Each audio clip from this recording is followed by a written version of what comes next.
So we're going to talk about Donald Trump, Mitch McConnell, and Tucker Carlson.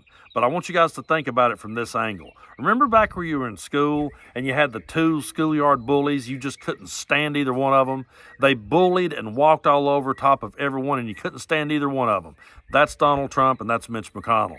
And then you had the obnoxious, spoiled brat who was the teacher's pet, who thought they knew it all and got away with everything. That's Tucker Carlson. But if you remember back to those days being in school and confronting people like that, there were moments where there became infighting amongst the bullies. And when they were, you just sort of stood back and you rooted for one over the other because you at least wanted to see one of them get slapped. You know what I mean? It's like you wanted at least one of them to get what was coming to them. So that's kind of how I feel when I watch these clips I'm going to show you of Mitch McConnell.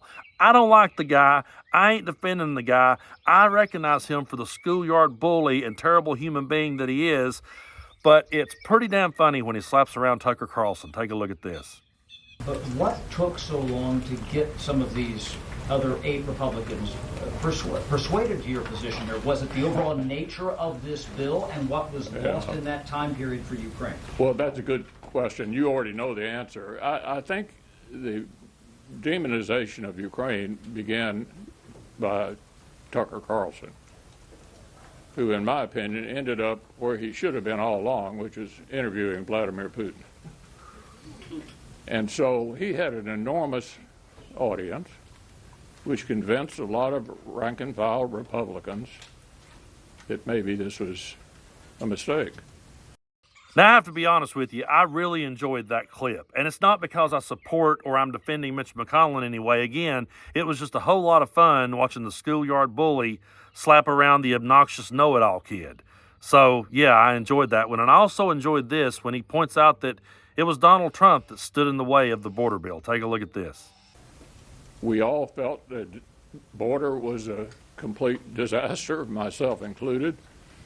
And Chad, you remember covering the phases we went through. First, there was an effort to make law, which requires you to deal with Democrats. And then a number of our members thought it wasn't good enough. And then our nominee for president didn't seem to want us to do anything at all. That took months to work our way through it. So we ended up doing the supplemental that was originally proposed, which dealt with not all problems. It didn't solve the border problem, but certainly addressed the growing threats at the moment. Now, I know there's a whole lot of people out there who will see that clip and call Mitch McConnell a rhino, which means Republican in name only. Anytime someone calls Mitch McConnell a rhino, I know that's a dead giveaway that they do not know how politics or government works. I understand immediately that they're new to the party and they got brought into the party through Donald Trump, a guy who knows nothing about politics or how the government works. Donald Trump knew none of those things. He came into the government. He completely destroyed it while he was there. He's still trying to destroy it now. And then anyone who disagrees with him, he will say they are a Republican in name only. Now listen, I'm not defending Mitch McConnell in any way. There is so many times I sit down in this chair to call out Mitch McConnell on his bullshit and the terrible decisions that he made. But the dude is a Republican. Okay, Mitch McConnell is as Republican as they come. He's always governed like an old school Republican. He always will. Yes, he will sell himself out for the party time and time and time again. Yes, he will contradict himself. He'll do all of those things. He'll do anything for the Republican Party. But to call him a rhino and say that he's not the real Republican, imagine this. Imagine you worked somewhere for, say, 30 years. You've been there for 30 years. You've worked for this company. And then suddenly the owner hires his nephew to run the place. The nephew knows nothing about your company, doesn't know how to run it, doesn't know his hind end from a hole in the ground, but he comes in and he starts telling you how to do your job. And then you watch him just drive the company right straight in the ground. And as you protest and say, hey, this kid that knew nothing about this is now destroying the whole company, people looked at you and said, well, you're just an employee in name only, buddy. You're not a true loyal employee to our company. That's what it's like watching people say that about Mitch McConnell. And again, I'm not defending the guy, but to call him a rhino is absolutely ridiculous. Now, I want to take you back to this clip here of Tucker Carlson on Joe Rogan talking about how much he hates democracy. He's just saying it right out loud. Take a look at this. Particularly galling and hard to live with is when you call that system a democracy. Right. That's too dishonest for me.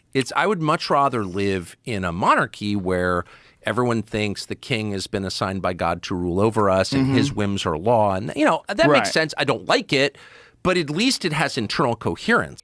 All right, I'm going to be honest with you guys. I may throw up just a little bit in my mouth when I say this, but Mitch McConnell was right when he said that Tucker Carlson belongs with Vladimir Putin. That's exactly where he belongs, because what he's doing there is actually projecting exactly how he wants this country to be ran. He wants Donald Trump to be the guy that rules over everybody, and whether you like it or not, this is how it's going to be.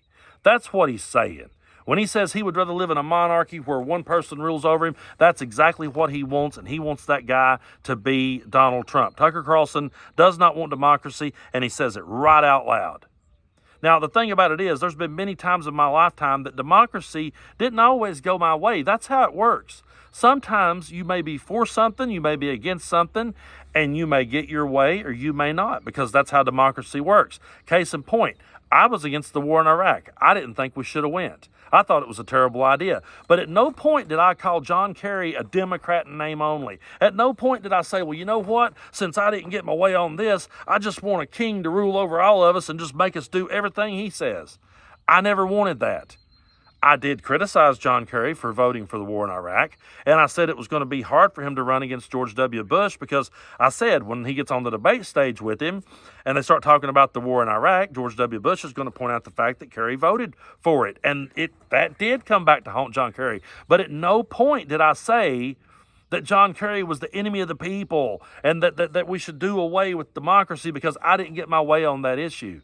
But that's what Tucker Carlson is essentially saying. He doesn't like the way things go. Okay, the Ukraine bill passed. He's mad about it.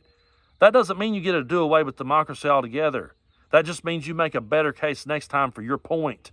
That's how democracy works. That's how it's supposed to work. We're not supposed to live in a world where one guy rules over, but that's exactly what Tucker Carlson is pushing for, and Joe Rogan, who pretty much has zero credibility at this point, he just dropped into the negative numbers when he said, yes, that does make sense. No, in no world does it make sense.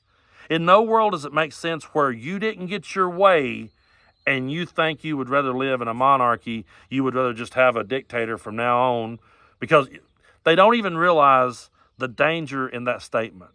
They don't even realize the true danger in that statement. They're going to fuck around and find out what's going to happen. They're going to keep on until they end up with that dictator, and then they're going to go, I don't have a say in anything. Yeah, no shit, Sherlock. That's what we've been trying to tell you this entire time. That's why we don't give them a pass when they say, I want to be dictator for one day. That's why we hold on so hard to democracy, is because we realize the serious nature of it. Tucker Carlson does not. Why? Because he's batting for the other team. And I can't believe that I actually sat here and was watching Mitch McConnell say something and I was enjoying hearing it. But hey, it's a crazy time to be alive is all I can say. Now, you know what? Tomorrow, Mitch McConnell's going to probably come out and say something, and I'm going to plop back down in this chair and be reminded of just what a jerk the guy truly is. But if he ever got it right in his life, if someone said what was the one thing Mitch McConnell ever got right in this world, well, he was right when he said that Tucker Carlson belongs with Vladimir Putin.